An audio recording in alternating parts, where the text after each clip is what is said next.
말씀은 시편 145편 18절에서 19절. 우리 한 목소리로 읽겠습니다. 여호와께서는 자기에게 간구하는 모든 자, 곧 진실하게 간구하는 모든 자에게 가까이 하시는도다. 그는 자기를 경외하는 자들의 소원을 이루시며 또 그들의 부르짖음을 들으사 구원하시리로다. 아멘.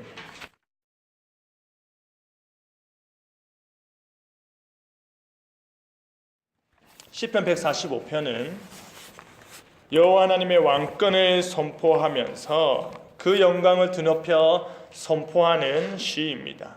시인은 왕신하의 하나님이라고 부르면서 자신이 섬기고 있는 그 하나님을 영원히 찬양할 것을 스스로에게 건면하며 찬양을 하고 있습니다. 내가 높이리라, 내가 송축하리라, 내가 찬양하리라 라고 시인이 선포하는 이유가 무엇일까요? 여호와의 위대하심과 은혜로우심 때문입니다. 그 자신이 하나님의 사랑을 받기에 너무나도 부족함에도 불구하고 여호와의 위대하심이 그의 사랑 가운데 아주 분명하게 나타나기에 송축할 수밖에 없는 것이지요. 그가 죄로 기울어진 이스라엘을 향해 노하기를 더디하실 뿐 아니라 그들의 모든 고통과 불행을 제거해 주시고 배고픔과 아픔을 해결해 주시니 그의 크신 사랑과 은혜 앞에 절로 고개를 숙일 수밖에 없는 것입니다. 그 영원한 왕권 앞에서 겸허해질 수밖에 없는 것이지요. 그렇기 때문에 시인은 하나님의 창조와 구원과 통치 사역을 오는 세대들에게도 계속적으로 선포하기 원했던 것입니다. 그렇다면 그러한 자들의 간구에 하나님은 어떻게 응답하실까요? 부르짖음의 결과란 제목으로 말씀을 함께 나누겠습니다. 첫째로 하나님께서 가까이 하신다입니다. 지금 시편 기자는 하나님의 높고 위대하심과 그가 행하시는 모든 일들을 자신의 작은 소리로 읊조리고 있습니다. 스스로가 하나님의 신실한 예배자로서 부끄러움 없이 하나님의 존재와 하시는 일에 관한 믿음을 깊이 상고하고 묵상하는 것입니다. 그리고 거기에 그치지 않고 그것을 선포하며 자세하게 말하길 원했습니다. 혼자서 작은 목소리로 찬양하고 자세히 이야기하며 찬양할 뿐 아니라 하나님의 나라가 가지는 그 영광스러움과 그 놀라운 위엄과 일들을 세상 사람들 너희도 알아야 한다라는 마음으로 선포하였다 이 말입니다. 그런데 여러분, 우리의 삶이 그러하듯이 하나님을 송축하는 자들 가운데 넘어지는 자들도 있고 더없이 비참한 삶을 사는 자들도 있습니다. 그런데 우리의 하나님께서는 바로 그러한 자들을 일으키십니다. 우리 하나님께서는 그들의 앙망하는 눈동자를 바라보시며 그들의 필요를 채워주십니다. 진정 우리 하나님께서는 그가 하시는 모든 행위에 있어서 의로우시며 은혜로우시기 때문입니다. 그 은혜에 감사하며 읊조릴 수밖에 없게끔 인도하시는 것입니다. 그렇게 은혜로우신 하나님께서 특별히 관심을 가지는 자들이 있는데요. 어떠한 자들인지 아십니까? 바로 자기에게 간구하는 자들입니다. 자기에게 간구하는 모든 자들, 진실하게 간구하는 모든 자들에게 하나님께서는 깊은 관심을 가지십니다. 여러분, 하나님께서 그에게 간구하는 자에게 깊은 관심을 가지시는데 그렇다면 여기서 간구하다라는 것이 무엇일까요? 말 그대로 간구하다라는 것은 바라고 구하는 행위입니다. 사도 바울이 빌립보 교회에 말하기를 아무것도 염려하지 말고 다만 모든 일에 기도와 간구로 너희 구할 것을 감사함으로 하나님께 아뢰라 라고 말한 것은 우리 앞에 막닥뜨린 문제에 대해서 너무 걱정하거나 초조해하지도 말고 불필요한 신경을 너무 거기에 쏟지 말라라는 것입니다. 그러면서 사도 바울이 우리를 초조하게 하고 우리로 걱정케 하고 우리의 모든 신경을 사로잡아 버리는 그 염려에 대한 해결책으로 무엇을 제시하고 있습니까? 기도와 간구입니다. 하나님께 필요한 것을 구하고 아뢰는 것이 염려를 이기는 힘이다라는 이 말입니다. 진정 기도하고 간구하는 자의 마음 자세는 지금 그 마음이 염려를 향하는 것이 아니라 하나님을 향해 있어야 한다라는 것입니다. 기도라는 것 자체가 하나님께 아뢰며 하나님께 의지하고 하나님께 맡기는 것이지 않습니까? 그러니 하나님께서 기도하고 간구하는 모든 내용을 선하게 이루어 주실 것을 확신하고 조금도 의심 없이 하나님을 신뢰한다면 염려하지 말고 간구하는 모든 것을 하나님께 맡기고 감사하라라는 것입니다. 하나님께서는 자기에게 간구하는 모든 자에게 관심을 가지시는데요. 18절 말씀에 특별히 어떠한 자라고 강조하고 있습니까? 진실하게 간구하는 자입니다. 여러분께서 하나님께 진실로 기도한다면 하나님께서 여러분에게 큰 관심을 가지심을 믿으시길 바랍니다. 구체적으로 여기서 말하는 진실하게라는 말은 진리 안에서 위선적이지 않고 신실함으로 그렇게 기도하는 것을 뜻하는 단어입니다. 위선적이지 않고 신실하게 진리 안에서 하나님을 경배하고 간구하는 자라는 말인데 어떻게 간구하는 것이 그러면 진리 안에서 하는 기도일까요? 어떻게 하는 것이 위선적이지 않는 진실한 기도일까요? 그리고 도대체 신실한 기도와 간구란 어떠한 것을 말하는 것일까요? 예레미야 선지자는 말하기를 너희는 내게 부르짖으며 와서 내게 기도하며 내가 너희를 들을 것이요 너희가 전심으로 나를 찾고 찾으면 나를 만나리라 하였습니다. 여러분, 우리가 너무나도 자주 잊어버리는 사실 하나가 있습니다. 너무나도 자주 잊어버리며 망각하는 사실 하나가 있는데요. 그것은 바로 하나님께서는 자기 백성들을 향한 그의 생각이 있으시다라는 것입니다. 하나님의 뜻이 있다라는 것입니다. 여러분이 생각하실 때 우리 하나님께서 자신과의 언약 관계 아래 놓여 있는 그의 백성들이 고통당하고 재앙 속에 울부짖으며 힘겨운 나날을 살기 바라실까요? 하나님의 생각은 오히려 마침내 그들이 이 땅에서 그의 백성답게 행복하고 형통하며 복된 삶을 사는 것에 초점 지어져 있습니다. 하나님의 모든 세밀한 계획이 그의 언약과 관련하여 정해져 있다라는 말입니다. 그렇기 때문에 하나님께서는 자신을 진심으로 찾고 또 찾으며 기도로 나오는 자에게 응답해 주실 것을 약속하는 것입니다. 아모스 선지자가 나를 찾으라 그러면 살리라 라고 말한 것도 우리로 다른 것들을 손으로 더듬으면서 여기 기웃 저기 기웃하지 말고 하나님을 정통으로 찾으라는 말입니다. 하나님께 직진하라는 말입니다. 다른 것들을 찾으며 그것 앞에서 간구하며 세월을 낭비하지 말고 참으로 살아계셔서 응답하시는 하나님만을 찾으라는 것입니다. 그러할 때 하나님 안에서 향유할 수 있는 놀라운 영적인 생명을 누릴 수 있게 된다라는 것입니다. 패역한 이스라엘 백성들이 그들의 길에서 돌이켜 하나님을 진심으로 찾고 그 앞에 나와 자신의 죄를 구하며 화평케 된 관계를 갈망한다면 그 마음을 보시는 우리 하나님께서는 그들에게 생명을 부여하여 주시는 것입니다. 그들이 그토록 찾고 찾았던 것을 얻게 된다라는 것입니다. 한 집사님 가정을 만나서 한참을 이야기 나눴습니다. 그 앉은 자리에서 한숨에 2시간 동안 자신의 인생을 이야기하시더라고요. 2시간 동안 듣고 있자니 화장실도 가고 싶고 그래요? 이것만 계속 반복하는 것도 힘들고 얼굴 한번 봤다가 컵 한번 만졌다가 밖에 한번 봤다가를 무한반복했습니다. 2시간 동안. 그런데 이 집사님께서 마지막에 이런 말씀을 하셨는데 참으로 감동적이었습니다.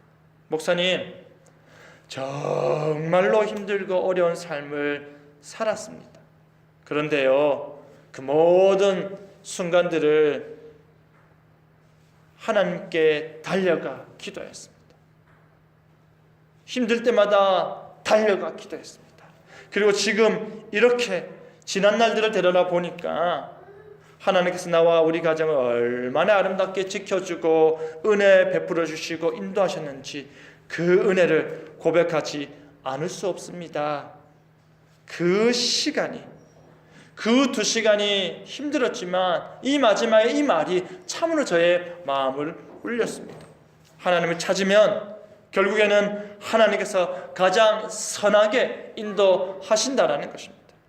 에스겔 33장 11절에 이스라엘 족속아 돌이키고 너희 악한 길에서 떠나라 어찌 죽고자 하느냐라고 하였습니다. 하나님께 기도하는 자는 전력 질주하듯이 하나님께 돌아와 전심으로 하나님께 매달리며 기도해야 할 것입니다. 온 마음의 감정과 의지를 다 모아서 하나님을 찾는 것입니다. 바로 그러할 때에 우리의 모든 죄를 용서하시고 우리의 신분까지 회복시켜 주시는 우리 하나님께서 온전한 은혜와 복을 충만히 더하여 주실 것입니다. 은혜와 평강을 넘치도록 주실 것입니다. 우리가 알지 못했던, 우리가 경험해보지 못했던 그 새로운 은혜로 인도하여 주실 것입니다. 그것이 바로 새 언약의 은혜인 것이지요. 그렇기 때문에 우리는 그 언약의 견고함에 근거하여 하나님께 기도하는 것입니다. 하나님께 흔들리지 않는 신뢰와 성실함으로 기도하는 것입니다. 그러할 때 우리는 우리의 기도를 들어주시는 하나님이 정말로 어떠한 분이신지 더더욱 알게 되는 것입니다. 여러분, 정말로 우리가 기도를 하게 되면 성경이 계시한 하나님의 말씀의 객관적인 사실들을 주관적이고 경험적인 지식으로 하나님을 만나게 되는 것입니다. 구하라 그러면 주실 것이라, 찾으라 그러면 찾을 것이고 두드리라 그러면 열릴 것이라. 이 말씀이 성경에 듣기 좋은 말씀으로만 기록되어져 있는 것이 아니라 진실로 내가 기도할 때 나에게 주어지고 안 보였던 길들이 찾아지고 굳게 닫혔던 현실의 문이 열리게 되는 경험을 하게 되는 것입니다. 우리는 하나님과의 인격적인 관계 속에서 하나님을 아는 지식에 참된 깨달음을 얻게 되는 것입니다. 그렇기 때문에 내가 여호와를 알리라 라는 말은 하나님께서 자신을 완전히 계시하신다는 약속인 동시에 그를 찾는 자들에게 하나님을 아는 마음을 주신다는 것입니다. 하나님을 알고자 하는 마음을 주신다는 것입니다. 그뿐 아니라 하나님에 관한 새로운 지식을 선물로 받은 그의 백성들은 하나님의 성품에 참여하게 되며 거룩한 사귐에 들어가게 되는 것입니다. 그 거룩한 사귐을 목적으로 하는 것이 우리가 하나님을 알고자 하는 열망으로 나타나는 것입니다. 그 간절한 기도를 통해 하나님과의 사귐이 더욱더 많아지길 우리가 바라야 하는 것입니다. 진실하게 하나님께 간구하는 자는, 하나님의 말씀 안에서 기도하는 자는 결코 흔들리지 않는 언약 안에서 거룩한 사귐을 바라는 자는 믿음으로 기도하는 것입니다. 그리하여 진실하게 하나님께 전심으로 간구하는 자에게 하나님께서 어떠한 복을 주십니까? 18절 말씀에 하나님께서는 자신에게 나와 간구하는 모든 자에게 가까이 하십니다. 가까이 하여 주십니다. 하나님께서 너무나도 사랑스럽고 친밀하게 우리를 대하신다라는 것입니다. 나에게만 유독 멀어 보이고 나에게만 유독 멀리 계신 것 같은 하나님께서, 나의 기도에만 유독 귀를 막고 계신 것 같은 하나님께서, 나의 간구에만 유독 더디 응답하시는 것 같은 하나님께서 친히 가까이 오셔서 그 모든 간구에 친밀하게 응답해 주신다라는 것입니다. 살아 역사하시며 우리의 모든 순간을 주관하시는 하나님께서 반드시 자기를 찾는 자들에게 상 주시는 것입니다. 사랑하는 성도 여러분, 우리는 날마다 하나님께 기도하는 삶을 살고 있습니다. 날마다 하루도 잊지 않고 우리는 하나님께 기도를 합니다. 우리는 우리의 유일한 도움 되시는 창조자 하나님을 향해 간구할 수밖에 없는 삶을 살고 있습니다. 그런데 여러분, 정말로 진실하게 간구하고 계십니까? 정말로 하나님 앞에서 위선적이지 않고 이기적이지 않고 하나님의 뜻과 하나님의 의와 하나님의 나라의 원리에 부합하여 진실한 기도와 간구를 올려드리고 있으십니까? 하나님께서는 저 멀리 계신 분이 아니라, 사실상 내 삶 속에서 없는 분이 아니라 태초부터 지금까지 살아 역사하시는 그 위대하신 하나님이십니다. 바로 그 하나님께서 내 삶 깊숙한 곳에 우리와 함께 하시며 가까이에서 나에게 친밀하게 응답하시는 것입니다. 바로 그 가까이 계신 하나님과 친밀한 교제를 나누고 경험하는 저와 여러분 되기를 간절히 바랍니다. 둘째로, 하나님께서 응답하신다입니다. 19절을 보시면 하나님께서는 자기를 경외하는 자들의 소원을 이루어 주십니다. 여기서 경외한다라는 것은 단순히 두렵다, 공포스럽다라는 것이 아니라 하나님을 두려워하는 마음으로 그의 사랑과 은혜에 경배하는 자세를 말하는 것이죠.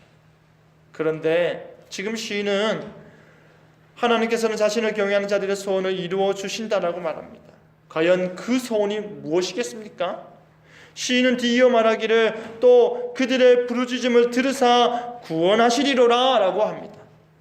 소원을 들어주시는 분이 또한 구원하여 주신다라고 하니, 이 말을 요약하여 정리하면 하나님을 진실로 경외하는 자가 원하는 바, 그가 소원하는 바는 바로 구원함을 얻는 것이라고 이해할 수 있습니다. 18절에서 우리가 진실하게 간구하는 것에 집중하였다면 19절에서는 경외하는 자들의 소원에 좀 더 집중할 필요가 있어 보입니다. 여러분, 예수님께서 제자들에게 내가 내 친구 너희에게 말하노니 라고 하셨습니다. 자신의 제자들에게 친구라고 말씀하시면서 하시는 말씀이 바리새인들의 누룩을 조심하라 하였습니다. 그러면서 정작 너희들이 두려워해야 할 분이 있다라고 말씀하셨는데요, 그분이 누구이겠습니까? 그가 누구냐면 바로 몸을 죽인 후에 또한 지옥에 던져 넣을 권세가 있으신 분이십니다. 몸을 죽이고 그 후에 능히 더 못하는 자들 두려워하지 말고 마땅히 두려워할 자를 내가 너희에게 보이리니 그를 두려워하라. 예수님께서 다시금 강조하여 말씀하시기를 내가 참으로 너희에게 이르노니 그를 두려워하라 하십니다. 그분은 바로 우리 하나님이십니다.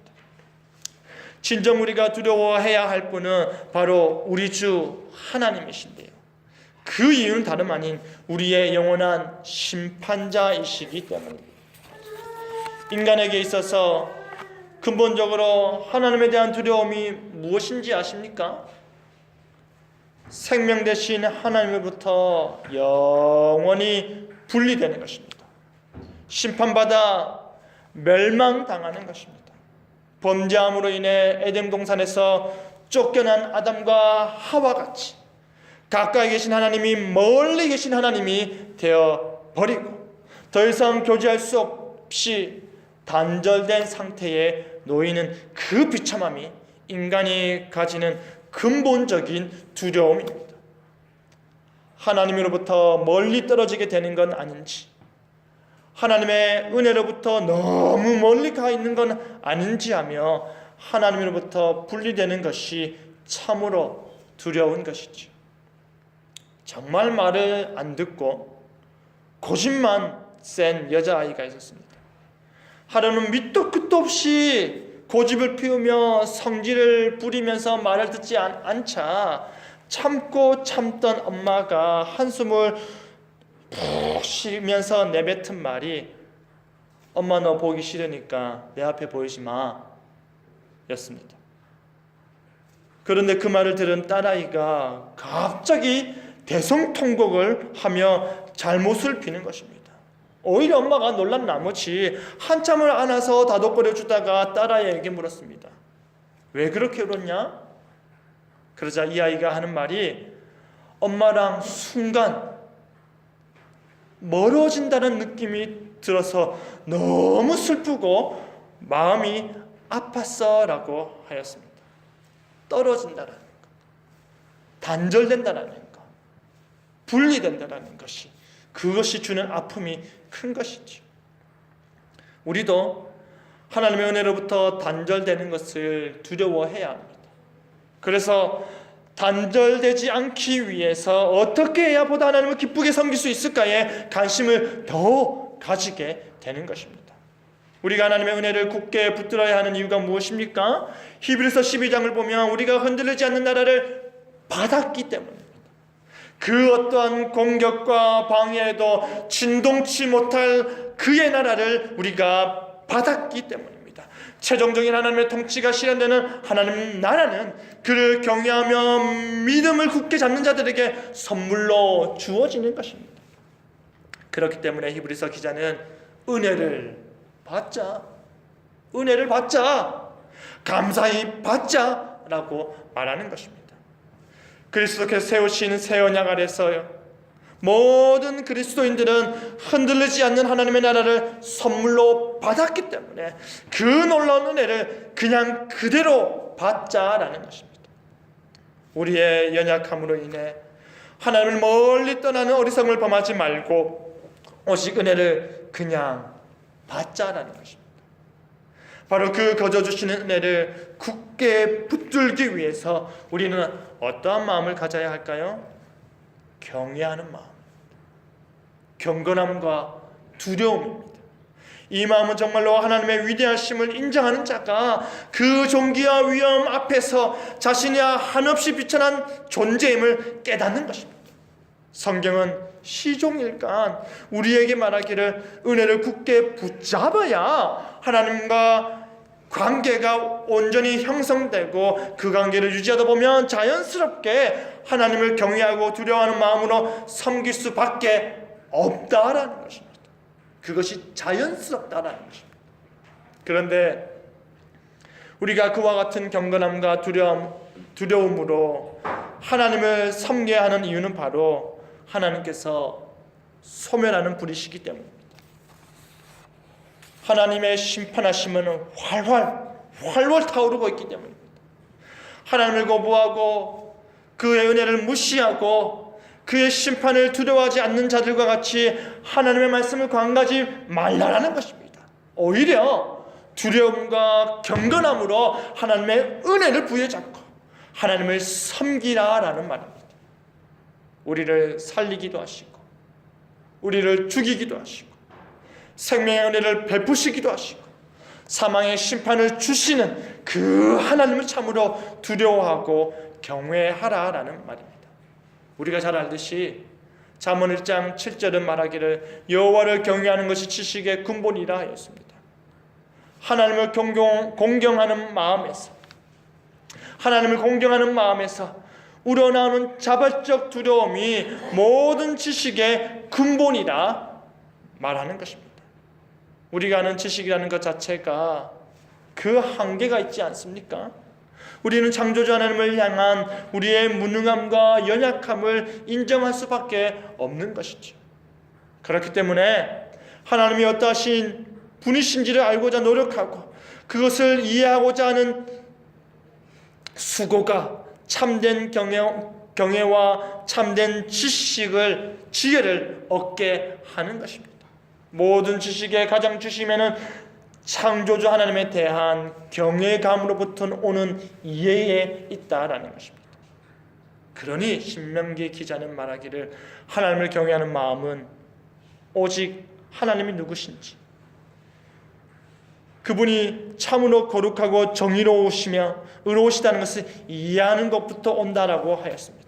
신명기 10장에서는 이스라엘아, 내 하나님 여호와께서 내게 요구하는 것이 무엇이냐? 곧 내 하나님 여호와를 경외하여 그의 모든 도를 행하고 그를 사랑하며 마음을 다하고 뜻을 다하여 내 하나님을 섬기고 그는 내 찬송이시요 내 하나님이시라. 내 눈으로 본 이같이 크고 두려운 일을 너를 위하여 행하셨느니라 라고 하였습니다.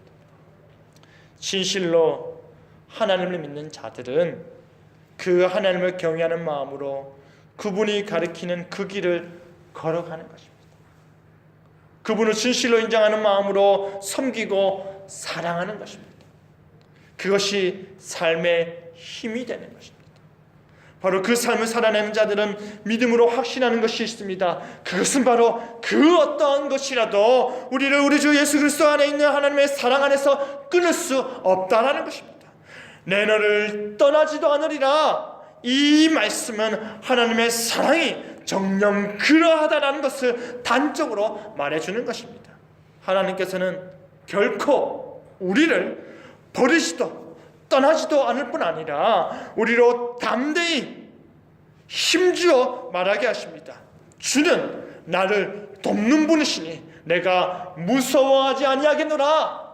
이것을 우리가 말하게 한다는 것입니다.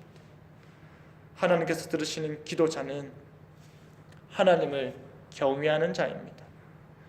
하나님과 바른 인격적 관계를 맺고서 그에 합당한 반응을 보이는 자입니다. 하나님께서는 이들의 소원을 이루어 주십니다. 그들의 부르짖음을 들으시고 구원하여 주십니다. 이 세상의 모든 것을 얻는다 하더라도 우리가 구원을 얻지 못한다면 그 삶의 끝은 얼마나 허탈하겠습니까? 반대로 이 세상 모든 것을 내 마음대로 얻지 못하고 잃어버리는 것이 더 많다 하더라도 우리가 구원함을 얻어 우리 삶의 끝이 저 천국을 향한다면, 하나님의 복을 향유한다면 이 삶이 참으로 복된 삶이지 않을까요? 구원의 은혜와 하나님 나라를 우리에게 주시는 우리 주 하나님께서 누구에게 은혜를 베푸시겠습니까? 바로 자기를 경외하는 자들에게 은혜를 베푸십니다. 왜 이들의 소원과 이들의 부르짖음을 들으실까요? 그 이유는 그들의 소원이 하나님을 경외하는 힘에서 비롯되기 때문입니다. 사랑하는 성도 여러분, 여러분은 정녕 하나님을 경외하십니까? 여러분은 정녕 하나님의 위대하심을 두려워하며 경배하십니까? 여러분은 정녕 하나님께서 나의 모든 것을 세밀히 보시며 나와 가까이 하고 싶으시다는 것을 생각하실 때 여러분의 삶의 민낯이 그대로 드러나며 부끄럽고 두렵고 아프지 않으십니까? 진실로 하나님을 인정하는 자는 하나님을 경외하지 않을 수 없음을 아는 자입니다. 진실로 하나님의 살아계심을 고백하는 자는 오늘도 살아 역사하시는 그 하나님의 눈동자 앞에서 몸둘 바를 몰라 그를 경외하지 않을 수 없는 것입니다. 그리하여 참으로 하나님을 경외하는 마음으로 부르짖고 또 부르짖고 소원을 품고 또 품어서 구원의 은혜를 풍성히 누리는 저와 여러분 되기를 간절히 바랍니다. 말씀을 맺겠습니다. 사랑하는 성도 여러분, 우리 하나님께서는 자기에게 진실하게 간구하는 자들에게 가까이 하십니다. 순결한 마음으로 하나님께 기도하는 자에게 친밀한 하나님으로 다가오십니다. 우리 하나님께서는 자신을 경외하는 자들의 부르짖음을 들으십니다. 그리고 그들의 소원에 응답하십니다. 우리가 간구하고 또 간구하고 우리가 눈물로 부르짖고 또 부르짖을 때에 그 부르짖음의 결과 응답의 역사와 구원의 은혜가 반드시 나타날 것을 믿으시는 저와 여러분 되기를 간절히 바랍니다. 아멘.